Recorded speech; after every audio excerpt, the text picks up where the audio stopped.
What is up, y'all? It's your man, That Dude, bringing you guys another video.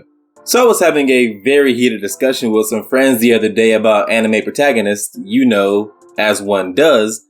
And I found myself during these discussions really making the case for a lot of the characters in anime, largely shonen anime, being fake underdogs. So I figured, why not make a video talking about all these fake underdogs in anime and why anime is so full of fake underdogs. Now, the character I'm going to start out talking about is going to be Deku from My Hero Academia.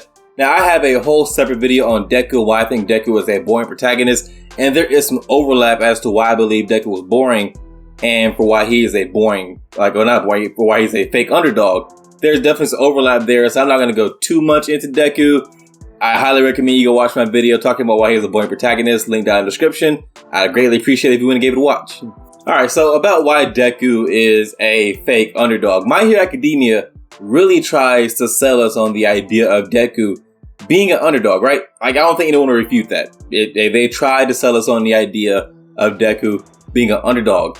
Except for the small little problem of Deku gets all for one in he gets one for all. He gets one for all in the second episode of the show? He literally ceases to be an underdog at that point. He is given the strongest quirk by the strongest hero so early on in the show that he's no longer an underdog. The vast majority of the story, he is not an underdog. I don't see how people can really argue that he is. Yes, he has to train to use his quirk, but guess what? So does everyone else. Everyone has to train to use their quirk. Todoroki has to train to use his quirk. Bakugo has to train to use his quirk. Having to train to use one for all is nothing special. That does not really set Deku apart.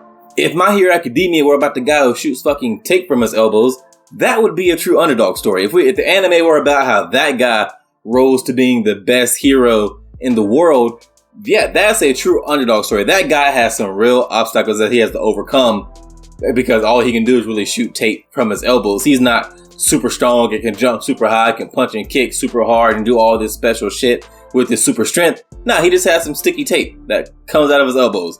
If it were about him, that would be an underdog story, but it's not. It's about Deku, and Deku is not an underdog. He is given one for all for one. Now, I keep going to mix up. One for all. He is given one for all, and one for all, it compounds strength every time it is passed on to a new user. So Deku, if he masters the quirk, is going to be even stronger than All Might was. All Might was the strongest hero in the world. If he just manages to master the quirk that he was given, it's a foregone conclusion that he is going to be the strongest hero. Once it is a foregone conclusion that your character is going to be the strongest, you no longer have an underdog story. How about Naruto, right? Naruto the show definitely sells us on Naruto the character being an underdog. But when you really take a step back and look at his character, his story arc, not really an underdog. Now, yes, Naruto undoubtedly has a very tragic story, right? Ostracized by the village because he has a nine-tailed fox inside of him. Both of his parents are dead. He is really raised, or he's not really raised by anyone. He's just like a quasi kind of orphan kid that just wanders the village. So he definitely has a tragic backstory. But the nine-tailed fox that is inside him is the strongest tailed beast.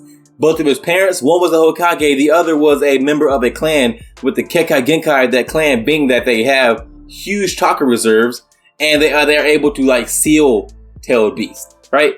He won the genetic lottery when it comes to who his parents were, right? So just from that perspective, he's not an underdog from his genes, what he inherited, and then he gets the nine-tailed fox on top of that. So not only does Naruto have a huge chakra reserve, he also has the strongest tailed beast of them all inside of his body. Now, yes, he has to work to overcome the nine-tailed fox from controlling him, and he has to work to learn new jutsu and yada yada yada, all that bullshit. Guess what? So does every other ninja. Every other ninja in any village had to work to master their jutsu. Naruto having to train really hard does not set him apart, does not make him special. Look at Sasuke, right? Sasuke was a prodigy. Sasuke still worked his ass off to master the jutsu that he used. We saw the scenes where Sasuke out in the woods practicing throwing a shuriken and all that kind of stuff. We saw where he asked for Itachi for advice on how to throw a shuriken because he wasn't really good at it at first. We know that Sasuke had to work hard to get where he was at, and Sasuke was a prodigy. Alright, so Naruto working hard does not set him apart. That does not make him special. What made Naruto special is he had the Nine-Tailed Fox and a huge chakra reserve, and both he won the genetic lottery when it came to his parents. Father was a Hokage, his mother came from a clan with a Kekkei Genkai. No, he was not an underdog. He might have been an underdog in terms of his living arrangements and his relationship with the other villagers, but when it comes to being a ninja and fighting other ninja, definitely not an underdog. How about Asta? You might start to recognize a trend here. Tragic backstory. Asta is an orphan, left on the doorstep of a church, grew up really dirt poor, had to work for everything he had, seemingly insurmountable odds because he had no innate magic of his own. But within a few episodes, Asta is given an ability that makes him just as, if not more powerful than most. And for Asta, that ability is a sword that can nullify magic. In a world that runs on magic, Asta can nullify magic. Not an underdog. Yes, there are inconveniences that Asta has to deal with, right? He can't ride a broom, so he can't fly around and get places quickly and shit like that. But the dude can nullify magic. What more do I need to say in a world that runs on magic? He is the only person in that world that I know of. I stopped at watching episode 110, but he is the only person in that world that can nullify magic. And he gains other swords that give him the ability to absorb magic and redirect magic and, yada, yada, yada, right? Asta is by no means an underdog. He just can't use magic. But the powers that I would say lack of powers, that the swords that he's able to use and the quasi abilities he gains from those swords make him every bit as formidable as other magicians, maybe even more so, because magicians don't know how to fight against someone who can nullify magic because no one else can do that besides Asta. So if they never fought Asta before, how would they know how to fight someone who can nullify magic? Also, again, I stopped watching our episode 110, but from what I've heard, there are things that come out about Asta in the future that make him even less of an underdog. Let's talk about Ichigo. Ichigo is a bit of a tricky one for me because while yes, Ichigo starts out as a regular person who is just slightly aware of the paranormal, who then gets thrust into the world of Soul Reapers and Hollows and all that shit. But I don't really think that Bleach ever really tries to sell us Ichigo as an underdog. So I don't then think I can call Ichigo a fake underdog. Right, if I felt the show tried to sell us Ichigo as an underdog, then yeah, he would absolutely be a fake underdog because the guy is the son of a Soul Reaper. He is the son of a Quincy.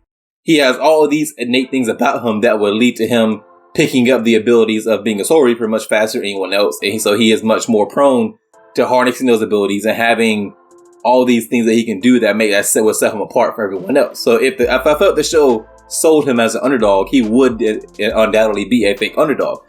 But the show establishes pretty early on that Ichigo, he's fairly popular at school. He's fairly athletic. He can fight pretty well before he gets any kind of Soul Reaper abilities. The show never builds him as an underdog before he becomes a Soul Reaper. So yes, he is new to the world of Soul Reapers, new to the world of Hollow. He doesn't know really how to harness his abilities yet. When he gets them, he has to train for that. But every Soul Reaper has to train when they first will become a Soul Reaper. Every Soul Reaper has to train to master their Shikai, then train to master their Bankai. So Ichigo having to train, just like with Naruto, with Deku, and Asta before him, that doesn't make him special. That doesn't set him apart from the other characters in Bleach. So again, if you feel that Bleach sells Ichigo as being an underdog, then yes, he's a fake underdog. But I never got the feeling that the show was trying to tell me that, hey, you gotta root for this guy because everything is against him and he has to really work hard to get from the bottom to where he is. I never got that vibe when I was watching Bleach, and Bleach is one of my favorite all-time anime. I'm a huge Bleach fan, and I never got that vibe. So if you did, obviously it would come off differently to you. You might feel differently about whether or not Ichigo is a fake underdog. It just didn't come off that way to me. All the characters that I've talked about in this video have been from shonen anime, but I do think the things that I've outlined are applicable to other genres of anime as well. I would say a lot of harem anime kind of do the same thing with shonen. They just aren't centered around action.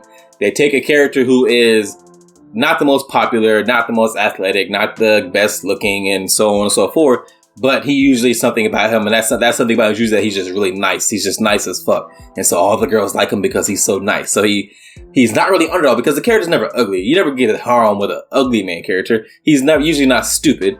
He's usually just a average person who's just super fucking nice And so that his kindness is what makes him special, and the girls gravitate towards him because he is so kind, and that's what makes him special, right? So the same things can be applied to anime of other genres and characters in those anime. I do get the appeal of these fake underdogs. So Naruto is a great anime. One of my, it is probably on my Mount Rushmore. I like My Hero Academia. Black Clover, I'm not as fond of, but hey, there are some good episodes in there. So I understand why people are so fond of these characters, right? Everyone likes to believe that they are the underdog of their own story. Most people like to believe that there is something, while they like to believe that they're an underdog of their story, they also want to believe that there's something about them that makes them special and sets them apart. So I understand why people will gravitate towards these characters who are seemingly underdogs, but you then find out that, hey, they have this really special skill or this really special ability that sets them apart and makes them better than everyone else around them, because we all want to believe that there is something about us innate that would make us better than everyone else around us if we just trained in that thing really good or really hard and we got really good at it.